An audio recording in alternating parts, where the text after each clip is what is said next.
भगवान ने सुखदेव जी महाराज जो हमें ये कथा दी, इसी क्रम में एक बार माता भक्ति अपने दोनों पुत्र ज्ञान और वैराग्य, बिल्कुल ध्यान से इसे सुनेंगे क्योंकि यहीं से आपकी भक्ति शुरू होगी।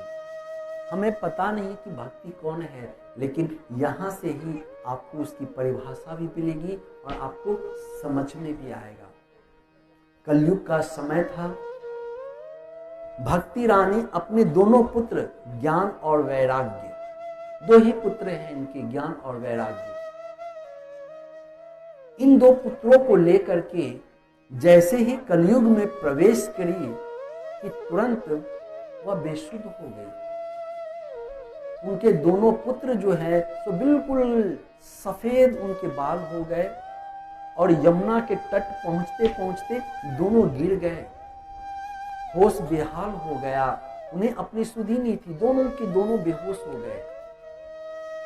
अब मां भक्ति बहुत परेशान हो गई, चिंतित हो गई कि अब क्या होगा मेरे पुत्रों का।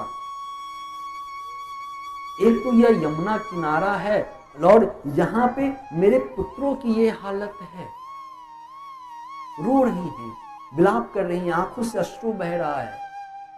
अनेकों अनेक दास दासियां वहां पे बैठी हुई हैं, उनकी सेवा में लगी हुई हैं। इतने में नारद जी आते हैं और इतनी दिव्य सुंदर रूपवती कन्या को देखते हैं तो समझ जाते हैं कि ये कोई दिव्यात्मा होगी, कोई परम भक्तन होगी। मगर स्त्री है, कलयुग है, कलयुग में पतन स्त्री से ही होता है।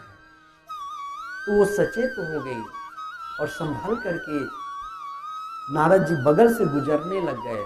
तो वह युवती जो थी वह जो है तो कहती है कि हे भगवान, हे भगवान, आप नारद जी हैं ना? तो नारद जी कहते हैं हाँ। तो प्रभु जी एक बात कहनी है। तो हे देवी आप कौन हैं?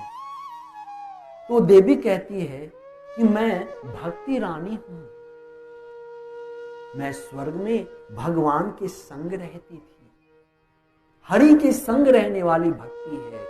लेकिन कलयुग आया और भगवान ने भक्ति को कहा कि आप चाहो।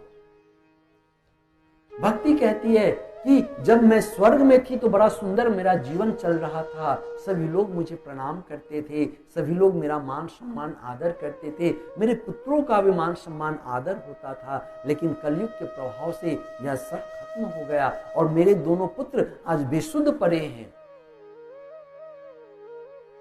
नारद जी कहते हैं हे देवी आप घबराए नहीं, आप मेरी मां तुल्य हैं, मैं अभी इन दोनों बच्चों को ठीक करता हूं।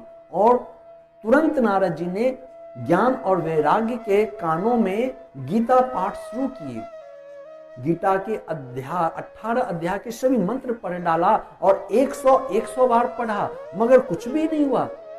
ज्ञान और वैराग्य में जरा सा भी स्फूर्ति नहीं आई। वो चिंतित हो गए और मां भक्ति से कहा कि हे भक्ति रानी आप घबराइए नहीं, मैं जाता हूं और इन दोनों के सुंदर जीवन के लिए उपाय ढूंढ के लाता हूं। नारद जी वहां से चले गए और बद्रीनाथ धाम में पहुंचे।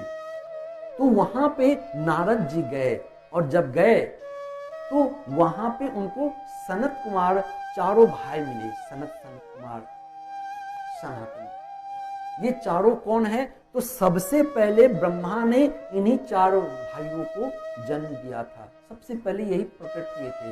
लेकिन इन लोगों ने कहा कि मैं ये दुनिया का विस्तार नहीं करूंगा, मुझे सिर्फ हरि को भजना है। तो ब्रह्मा ने उन्हें श्राप दे दिया कि अगर तू दुनिया का विस्तार नहीं करेगा, ये सृष्टि नहीं चलाएगा तो सृष्टि बढ़ेगी कैसे? जा मैं तुझे श्राप देता हूं कि तू सिर्फ बाल्य अवस्था में रहेगा, सिर्फ बच्चा ही रहेगा। तो चारों भाई बच्चे ही रह गए। चारों के चारों नर और नारायण के अवतार हैं, भगवान के 4 पहले अवतार सनत कुमार सनातन भाई हैं। तो ये चारों भाई नारद जी को परेशान देखे। नारद जी परेशान क्यों हैं? क्योंकि भक्ति रानी जो भक्ति हरि की प्यारी है, उनके दोनों संतान ज्ञान और वैराग्य विशुद्ध हैं, कहां पे? तो वृंदावन में। तब नारद के चेहरे पे उदासी आया तो सनत कुमार ने नारद को बुलाया। अरे नारद, आपके चेहरे पे उदासी, जो हर क्षण नारायण नारायण नारायण कहता रहता है, मुस्कुराता रहता है, अपने मन में मौज में रहता है, जो किसी के अधीन नहीं। नारद को ही सिर्फ भगवान के किसी भी अवतार में जाने की आज्ञा प्राप्त है और कोई नहीं। नारद हरि के अवतार हैं, 24 अवतार में से एक नारद भगवान के ही अवतार हैं। उसी नारद को यह अधिकार है, यह वरदान है कि नारायण कहीं भी रहेंगे तो वो वहां जा सकते हैं। तो आपकी मुस्कुराहट, आपके चेहरे पे ऐसी उदासी समझ में नहीं आ रहा है। नारद और उदास हो ही नहीं सकता। तो नारद कहते हैं मैं तो वाकई उदास नहीं हूं, लेकिन आज धर्म संकट में आ गया। धर्म संकट में आ गया क्यों नारद जी? नारद जी ने पूरी कहानी बता दी। तब सनत कुमार भाइयों ने कहा घबराओ नहीं नारद, मैं तुझे ऐसी युक्ति बताता हूं जिस युक्ति से ज्ञान और वैराग्य में चेतना आ जाएगी, ऊर्जा आ जाएगी, जीवन आ जाएगा। और सनत कुमार ने पहली बार, सबसे पहले ब्रह्मा ने सनत कुमार भाइयों को जो है सो ये कथा सुनाई थी। सबसे पहले एक अक्षर था। ये भागवत जो है इसमें 18,000 श्लोक हैं, लेकिन जिस समय ब्रह्मा ने बनाया था तो एक श्लोक सिर्फ निकाले थे। फिर उसके भगवान ने 4 श्लोक किए, 4 श्लोक में बना, चतुर्श्लोकी हुआ। चतुर्श्लोकी से फिर वेदव्यास ने उनका वर्णन करते चला गया। सुख के कारण वो बनाते गए और पूरे 18,000 श्लोक आ गए। तो 7 दिनों तक सनत कुमार ने नारद जी को यह कथा श्रवण कुमारा। जब 7वां दिन की कथा सनत कुमार सुना रहे थे तो वहां भक्ति रानी प्रकट हो गई, झूमने लग गई। कथा के प्रभाव से जो ज्ञान और वैराग्य वृंदावन में उदास, निराश और जीवन मृत प्राय पड़े हुए थे, उनमें भी शक्ति आ गए, वो सब खड़े हो गए। जरा सोचो कि कलयुग के प्रभाव से जहां गीता श्रवण करने के बाद भी ज्ञान और वैराग्य में शक्ति नहीं आई, वह भागवत श्रवण करने से तुरंत आ गए। वो भी कहां पे? एक वृंदावन में है, दूसरे बद्री आश्रम में है, लेकिन वहां पे उनके नाम से संकल्प हुआ तो इनका मंगल हो गया।